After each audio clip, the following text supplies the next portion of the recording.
तो guys last video में हमने डिस्कस किया था कि बिजनेस स्टार्ट करने में क्या क्या हमें रिस्क होते हैं, क्या क्या मिथ होते हैं।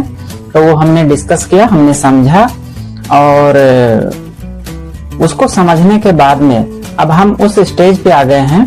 हमने प्रोडक्ट लाइन डिसाइड कर लिया है, क्या प्रोडक्ट हमें सेल करना है, क्या प्रोडक्ट की बिजनेस हमें स्टार्ट करनी है, कौन से प्रोडक्ट की बिजनेस हमें शुरू करनी है। तो आज हम ये देखेंगे कि स्टेप बाय स्टेप क्या क्या हमें प्रोसेसेस हैं, क्या क्या स्टेप्स हैं जो हमें फॉलो करने होते हैं एक बिजनेस को स्टार्ट करने के लिए। तो आइए वीडियो को शुरू करते हैं। तो अगर आपके पास प्रोडक्ट रेडी हो गया है, आपने बिजनेस डिसाइड कर लिया है, प्रोडक्ट डिसाइड कर लिया है, फिर भी आपका बिजनेस स्टार्ट नहीं हो पा रहा है, तो प्रॉब्लम प्रोडक्ट डिसाइड करने में नहीं है, प्रॉब्लम प्रोसेस को इम्प्लीमेंट करने में है। तो इम्प्लीमेंट करने के लिए क्या क्या स्टेप्स हमें फॉलो करने हैं उसको हम जान लेते हैं पहले। तो आज मैं बताऊंगा कि प्रोडक्ट डिसाइड होने के बाद में बिजनेस के कौन कौन से स्टेप हैं, स्टेप बाय स्टेप बिजनेस कैसे शुरू करें, ये मैं इस वीडियो में बताऊंगा। और जो जो स्टेप मैं बताऊंगा सारे स्टेप्स आपको क्लियर हो जाएंगे, आपको कोई कंफ्यूजन नहीं रहेगा बिजनेस स्टार्ट करने के लिए।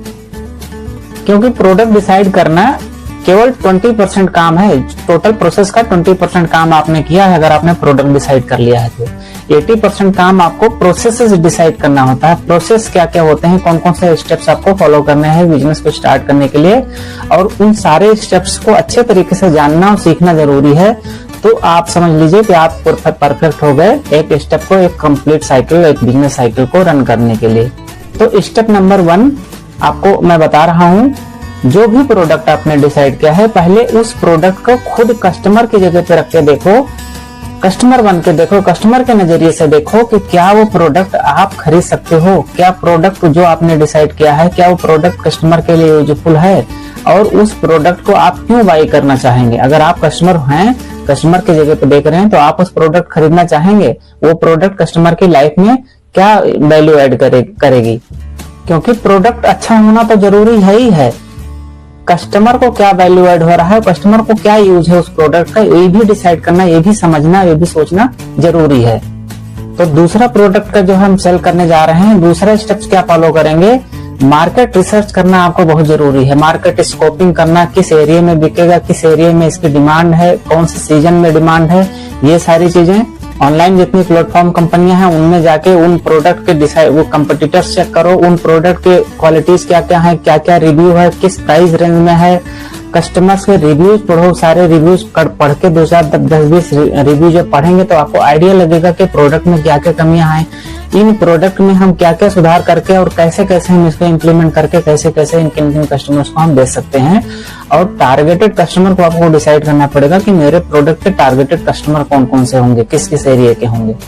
तभी आप डिसाइड कर पाओगे कि इस प्रोडक्ट का प्राइस रेंज क्या होगा, प्लस इस प्रोडक्ट की मार्केट में डिमांड किस रूप में है, इस प्रोडक्ट की डिमांड है या नहीं है, और है तो कितनी है, तब आपको आइडिया लगना स्टार्ट हो जाएगा। तो ये हो गया दूसरा स्टेप, जो है मार्केट रिसर्च आपको करनी पड़ेगी किसी भी बिजनेस को स्टार्ट करने के लिए।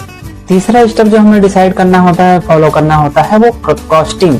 कॉस्टिंग क्या होने वाली है, आपके प्रोडक्ट जो आपने प्रोडक्ट लाइन सिलेक्ट किया है उस प्रोडक्ट की कॉस्टिंग क्या होगी, प्राइसिंग क्या होगी। यहाँ पे बहुत सारे लोग स्टार्टिंग में मात खाते हैं, बहुत सारे लोग गलती करते हैं कि उनके प्रोडक्ट के कॉस्टिंग क्या आने वाली है, उसको स्टार्ट करने से, मैन्युफैक्चरिंग से, प्रोसेस से करके उसको एंड टू एंड बेच के पैसा इन्वेस्ट करने में क्या क्या स्टेप और क्या क्या परेशानियां होती हैं, यहाँ पे बहुत ही सावधानी से आपको चीजें डिसाइड करनी पड़ेंगी। तो इसमें क्या क्या इंक्लूड होता है प्राइसिंग में और कॉस्टिंग में, ये थोड़ा सा हम देख लेते हैं। जैसे प्राइसिंग में क्या क्या इंक्लूड होता है। प्राइसिंग हो गई प्रोडक्ट की जो बेसिक कॉस्ट है उसको प्रोड्यूस करने के लिए, पैकेजिंग करेंगे, नेक्स्ट प्रोड्यूस होने के बाद पैकेजिंग करेंगे, फिर मार्केटिंग करेंगे, उसका टीम हायर करेंगे, मार्केटिंग करेंगे उसका सेल आउट करने के लिए, उसके बाद डिलीवरी करवाएंगे, जहां भी सेल हुआ, जहां से कॉल आई सेल हुआ वहां पे आप डिलीवरी करवाएंगे। अगर आप ऑनलाइन सेल कर रहे हैं तो आपको प्लेटफॉर्म के कमीशंस भी देने पड़ेंगे, उसी में वो भी कॉस्टिंग आती है, लेबर के जितने चार्जेस होंगे वो भी आपकी कॉस्टिंग में ही आएगी। तो इसका सिंपल रूल ये है, कॉस्टिंग प्राइसिंग जरूर कैलकुलेट करें जब भी कोई बिजनेस स्टार्ट कर रहे हैं कि कितनी मेरी कॉस्टिंग आएगी और आउटकम कितना आएगा, यानी कि रेवेन्यू कितने जनरेट होंगे। तो ये चीज जरूरी है। कम मार्जिन का बिजनेस स्टार्ट कर रहे हैं, कम मार्जिन है तो पहले से डिसाइड है, पहले से मान के चलिए कि आपका कम बिजनेस होने वाला है, ज्यादा प्रॉफिटेबल बिजनेस नहीं होगा। क्योंकि अगर ज्यादा प्रॉफिट कमाना है, ज्यादा करना है, तो आपको सेल्स बहुत हाई वॉल्यूम में क्रिएट करके सेल्स आपको हाई वॉल्यूम में लेके जाना पड़ेगा। जो चौथा इंपॉर्टेंट स्टेप्स है उसको सबको फॉलो करना पड़ेगा। तो वो चौथा स्टेप क्या है वो भी देख लेते हैं। चौथा स्टेप क्या होता है, थोड़ा लीगल से रिलेटेड है। जैसे कि आपने कोई कंपनी स्टार्ट करी, आप सेल कर रहे हैं, मार्केट में बिजनेस में उतर रहे हैं, तो आपको एक कंपनी बनानी पड़ेगी। तो बेसिक रजिस्ट्रेशन करा लीजिए, उद्यम रजिस्ट्रेशन में करा लीजिए, स्मॉल लघु उद्योग में भी रजिस्ट्रेशन करा सकते हैं, जीएसटी का रजिस्ट्रेशन करा सकते हैं। फर्म का नाम डिसाइड करने के बाद ये सारे रजिस्ट्रेशन करा लीजिए और बैंक में अकाउंट ओपन कर लीजिए। बिजनेस का अकाउंट होता है करंट अकाउंट ओपन कर लीजिए। और जब आपका नाम डिसाइड हो जाए तो ब्रांड नेम आप डिसाइड कर लीजिए, यूनिक सा नाम रखिए, सो दैट कि आपका एक पहचान बने। धीरे धीरे बिजनेस स्टार्ट होगी, बड़ा होगा तो आपकी एक पहचान भी होनी चाहिए कि किस नाम से आपका बिजनेस रन कर रहा है, वो फर्म का नाम क्या है। ये आपके लीगल डॉक्यूमेंट्स होते हैं जो आपको ये भी तैयार करने पड़ेंगे। तो चौथा स्टेप यह है, आपके लीगल पेपर तैयार हो जाने चाहिए, जो कि बेसिक रिक्वायरमेंट्स है। जरूरी नहीं है बिजनेस स्टार्ट करने के लिए सारे डॉक्यूमेंट सारे परफेक्ट करके रखो। डॉक्यूमेंट परफेक्ट नहीं, लीगल होना चाहिए कि हाँ आपको कोई गवर्नमेंट की संस्था आपको क्वेश्चन ना कर पाए, इसलिए आपको बेसिक रिक्वायरमेंट है। बेसिक रिक्वायरमेंट्स इन डॉक्यूमेंट्स की होती हैं, तो उतना आप रेडी कर लीजिए अपने फर्म के नाम पे। और पांचवा स्टेप है जो कि बहुत इंपॉर्टेंट है, इंपॉर्टेंट इसलिए है, सप्लायर प्लस इन्वेंट्री प्लानिंग है पांचवा स्टेप में। तो सप्लायर कौन होगा, जब आप माल बेचने स्टार्ट करेंगे, माल बेचने जाएंगे, तो सप्लाई कौन करेगा, आपके बिजनेस को प्रोडक्ट कौन देगा, मटेरियल कौन देगा। तो एक तो आपको सप्लायर डिसाइड करना है। सप्लायर डिसाइड करने के बाद में उससे टर्म्स कंडीशन सब समझनी पड़ेंगी कि वो क्रेडिट भी दे रहा है, अलाउ कर रहा है कुछ दिन का क्रेडिट, या इन कैश में देता है वो सारा माल। तो आपको सप्लायर डिसाइड करना है। दूसरा, इन्वेंट्री कितनी खरीदनी है, कितना रखना है, कितना गोडाउन में रखना है, कितना वर्क इन प्रोग्रेस रखना है, कितना आउट गोडाउन में रखना है, कितना प्रोसेस में रखना है। तो आपको सप्लायर प्लस इन्वेंट्री डिसाइड करनी होती है। ये पांचवा स्टेप है। आपको बढ़िया तरीका है इन्वेंट्री मेंटेन करने का, कम क्वांटिटी में आप इन्वेंट्री खरीदिए सप्लायर से, और उसको जब आप स्टार्ट करते हैं मार्केट में सेल करने के लिए तो डिमांड टेस्ट करिए कि कौन से प्रोडक्ट की डिमांड किस एरिया में ज्यादा है, उसी के अकॉर्डिंग आप इन्वेंट्री खरीदो स्टार्टिंग में। क्योंकि अधिकतर लोग क्या करते हैं, जो नहीं उनको आइडिया होता है बिजनेस का, तो क्या करते हैं, जितना उनके पास पैसा है उसमें से 95% पैसे से इन्वेंट्री खरीद लेते हैं। 5% पैसा जो है डेली कैश फ्लो के लिए रखते हैं। बट ये गलत है, ये प्रोसेस सही नहीं होता है। सही प्रोसेस क्या है कि आपको कैश फ्लो मेंटेन करके रखना पड़ेगा आपने अपने पास भी। उसके लिए क्या करना होता है कि जितना भी आपने पैसा इन्वेस्ट करना है बिजनेस में, सपोज कि 5 लाख रुपए इन्वेस्ट करना है, तो कम से कम 5 लाख रुपए आपके पास कैश भी होना चाहिए। क्योंकि अगर वो पैसा आपने 5 लाख की बजाय 10 लाख आपके पास है, 10 लाख पूरा लगा दिया, तो आपका बिजनेस का साइकिल नहीं घूमेगा। और जैसे ही आपका बिजनेस साइकिल ब्रेक हुआ तो आपका पैसा डूब सकता है, आप लॉस में जा सकते हैं। क्योंकि जैसे आप माल बेचोगे किसी को, तो जरूरी नहीं है कि सारा पैसा आप सारा माल कैश में बेचो, कुछ पैसे आपके उधारी में चले जाएंगे। अगर वो उधारी लौटने में, वापस आने में समय लगा, टाइम लगा, तो आपके सप्लायर्स तब तक आपसे डिमांड करना स्टार्ट कर देंगे। और दूसरा माल, क्योंकि आपके गोडाउन में माल भी नहीं रहेगा, माल तो बिक गया, पैसा आया नहीं, तो आपका सप्लायर आपको माल नहीं देगा, तो दूसरा जो बिजनेस साइकिल है आपका स्टार्ट नहीं हो पाएगा।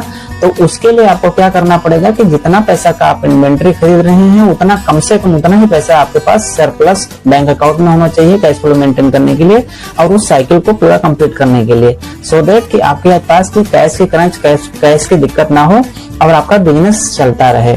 तो ये बहुत ही इंपॉर्टेंट स्टेप्स हैं जो लोग यहाँ पे गलती करते हैं। सारा पैसा एक साथ लगा देते हैं इन्वेंट्री में, फिर वो इन्वेंट्री सेल आउट कर देते हैं। जब वो पैसा और इन्वेंट्री सेल करने के बाद वो पैसा टाइम से अगर नहीं आया तो उनका ब्रेक हो जाता है जो साइकिल बिजनेस का है।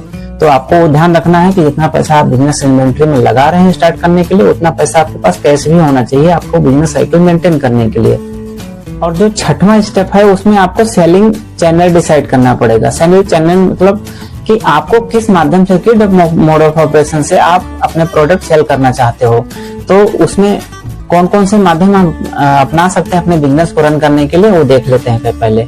तो ज्यादातर जो फेमस माध्यम होते हैं बिजनेस करने के लिए वो इस प्रकार से हैं। या तो आप ऑफलाइन दुकान खोलेंगे, कहीं आप किराए पे दुकान लिए या अपना खुद का है, तो वहां पे आप स्टोर लगा सकते हैं, अपना स्टॉल लगा सकते हैं, अपनी दुकान कर सकते हैं। एक तो ऑफलाइन दुकान हो गई। दूसरा, ऑनलाइन जितनी मर्चेंट कंपनियां हैं उसमें भी आप प्रोडक्ट अपना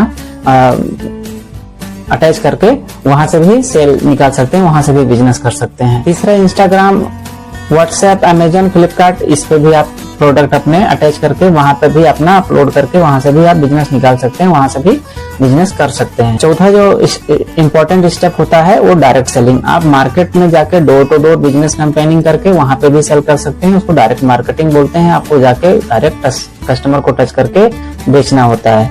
तो आपको करना क्या है, ये 4 माध्यम होते हैं बिजनेस करने के लिए। तो आपको करना क्या है, आपको चारों में नहीं जाना है, आपको कोई एक पाथ डिसाइड करना है, उस पाथ पे स्टार्ट करके वहां से शुरू करके फिर धीरे धीरे आप जब आपका बिजनेस एक्सपेंड हो जाए तब आप जा सकते हो दूसरे स्टेप में।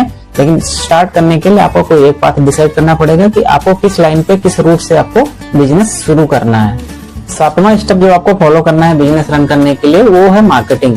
अपने प्रोडक्ट की मार्केटिंग आपको स्टार्टिंग में सिंपल रखना है, ज्यादा एक्सपेंसिव एड्स नहीं करने हैं। ज्यादा एक्सपेंसिव एड करने के चक्कर में आपकी कैश फ्लो गड़बड़ हो सकती है, आपके पैसे ज्यादा लग सकते हैं और आपका बिजनेस में इन्वेस्टमेंट है वो उसकी कैश फ्लो कम हो सकती है। तो आपको स्टार्टिंग में क्या करना है, सब स्टेटस लगा सकते हो अपने प्रोडक्ट की। रील्स, शॉर्ट्स के माध्यम से आप प्रमोट कर सकते हो, उसमें कम पैसा अभी स्टार्टिंग में लगता है, उसके एक्सपेंसेस कम है अभी। लोकल प्रमोशंस कर सकते हो। कस्टमर जो आपके बन गए हैं उनसे फीडबैक लेके, वीडियो फीडबैक लेके आप उसको सोशल मीडिया पे उसका यूज करके वहां से भी प्रमोशंस कॉल करके वहां से भी बिजनेस जनरेट कर सकते हो, मार्केट कर सकते हो अपनी मार्केटिंग स्ट्रेटेजी को फॉलो करते हुए। और हाँ, एक बात और बता दे रहा हूँ, आज के टाइम पे मार्केटिंग में दिखना इंपॉर्टेंट है। जरूरी नहीं कि महंगे महंगे एड्स रन करो, आपको मार्केट में दिखना जरूरी है और वो ज्यादा इंपॉर्टेंट है। लास्ट में मैं आपको एक जो कॉमन मिस्टेक्स करते हैं, ज्यादातर लोग कॉमन मिस्टेक, ये जो कॉमन मिस्टेक्स हैं इसको ज्यादातर लोग करते हैं, तो वो भी आप देख लीजिए, उसको भी ध्यान में रखना है। परफेक्ट प्लानिंग की वेट नहीं करना होता है, कोई परफेक्ट प्लानिंग नहीं होती है। जब आप स्टार्ट करोगे तो धीरे धीरे इंप्रूवमेंट करना होता है और हर स्टेप पे आपको सीखना है और सीखते सीखते आगे बढ़ना है। तो परफेक्ट प्लानिंग की वेट नहीं करनी है, आप स्टार्ट करिए। कोई भी जो भी आपने डिसाइड किया है बिजनेस वो अपना स्टार्ट करिए। दूसरा स्टेप है, इसमें ध्यान रखने वाली बात यह है कि सारे पैसे, जैसा कि मैं पहले भी बता चुका हूँ इस वीडियो में, सारे पैसे एक साथ नहीं लगाना है। आपको जितना भी पैसा आपके पास इन्वेस्ट करने के लिए है, बिजनेस करने के लिए है, उसका 50% ही पैसा आप लगाइए, 50% अपने कैश फ्लो को मेंटेन करने के लिए रखिए अपने पास।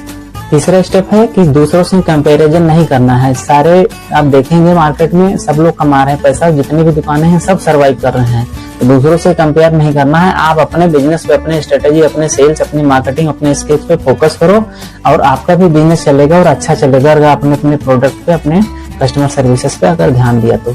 चौथा जो सबसे इम्पोर्टेंट चीज है, स्टार्ट करने में डर लगता है, ऑब्वियसली डर लगता है, बट ये मान के चलो कि अगर आपने स्टार्ट किया तो आपका काम होगा और आपकी बिजनेस स्टार्ट हो जाएगी एक ना एक दिन। तो डरने की जरूरत नहीं है, स्टार्ट करने की जरूरत है। फाइनल एडवाइस मेरी यही है, अगर आपने प्रोडक्ट डिसाइड कर लिया है तो बस स्टार्ट कर लीजिए।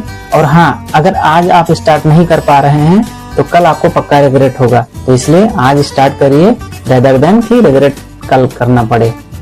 तो लास्ट में मैं यही बोलूंगा, आपको इतने सारे स्टेप्स बता दिए कि बिजनेस कैसे रन करना है। आपको आई होप कि आपको ये वीडियो अच्छी लगी होगी और बहुत सारे इसमें इंफॉर्मेशन आपको मिली होंगी। और अल्टीमेटली मेरा उद्देश्य यही है कि आपको कॉन्फिडेंस मिले, आपको आइडिया मिले, उसके साथ कॉन्फिडेंस में मिले और कॉन्फिडेंस के साथ आप अपना जो भी आपने मन में सोच रखा है, जो भी सोच लिया है, जो भी डिसाइड कर लिया है, उसको इम्प्लीमेंट करना स्टार्ट कर दीजिए। तो मिलते हैं फिर नेक्स्ट वीडियो में, तब तक के लिए आप अपने आइडिया पे वर्क करिए और चैनल सब्सक्राइब करिए, लाइक करिए और स्टार्ट करिए अपना बिजनेस। Thank you.